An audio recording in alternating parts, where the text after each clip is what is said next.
This is your friend. You must know him because he's Muslim. Pugiono Kaiho Widianto. Oh, really? Yeah. What's Pugione up to these days?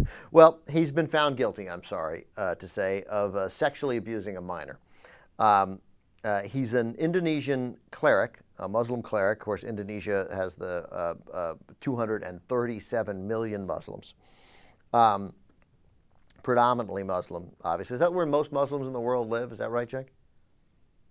I think that's right. I think it is the Number one, maybe most. it's number two, but it's obviously it's a I lot of. believe it's the most populous Muslim state in the world. I hesitated because of Pakistan as a possibility, but no, I'm pretty sure it's Indonesia. So here's a picture of Pugino.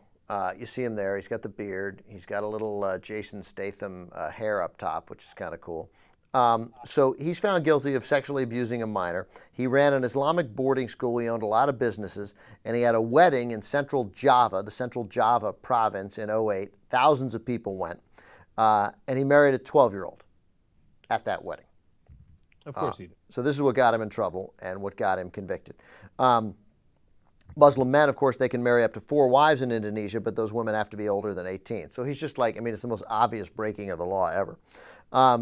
So complaints came even from the highest Islamic body, the Indonesia Ulema Council, so other Muslims were coming out against him. But he points out that this is crazy. He had no plans to consummate the marriage until the girl reached puberty. Which, is he not merciful? Yeah. Now you see, you're getting on my boy Pugiono here, right? Yeah, I am. But the guy's gonna wait another couple of months until she hit puberty. Yeah, like 13. What's the big deal? Yeah. First of all, he's lying. He had sex with her. People who marry 12-year-olds don't wait to consummate the marriage. Okay? That's, and if you weren't sure, because we're obviously doing speculation here, right? Well, the next fact will clear it up for you. Yeah, so part of he's like, what's the big deal? I wasn't going to have sex with her yet. And besides, I also am going to marry 2 other girls. They're 7 and 9. Okay, here's who's guilty. Pugiono. Okay? Your friend Pugiono. I'm afraid the judge has ruled on Pugiono.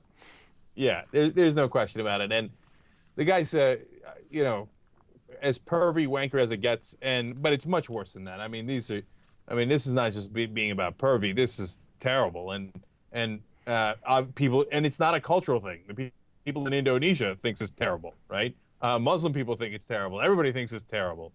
And so what's interesting about it is how brazen he is. Yeah, this is what I was getting to with the setting up the story, is the notion that you sort of explain away your horrible behavior by admitting to worse behavior, thinking that you're going to get people off your back. Obviously, he must have been doing this for a while, because he invited thousands of people to his wedding, and he, in the press, said the 7 and 9-year-old line as if in his mind that really did excuse it. And so a guy doesn't talk like that unless he thinks it's been normalized for him, that he's been allowed to get away with it for a long time. And then I thought, oh, geez, remember the first thing you read about this story? He runs a boarding school. Yeah. It's horrible. It's a horrible thing, right? And he's not just waiting until marriage for these girls.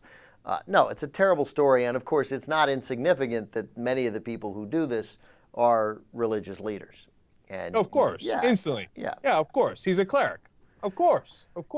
And see, that goes to show you. It doesn't matter. Christian cleric, Muslim cleric, it's the same phenomenon all over the world. Right. We've seen it with the Catholic Church, and obviously we're not even coming close to, well, I don't even have to say we're not talking about everyone. We're talking that there is deviant, horrific behavior in every faith, except Judaism.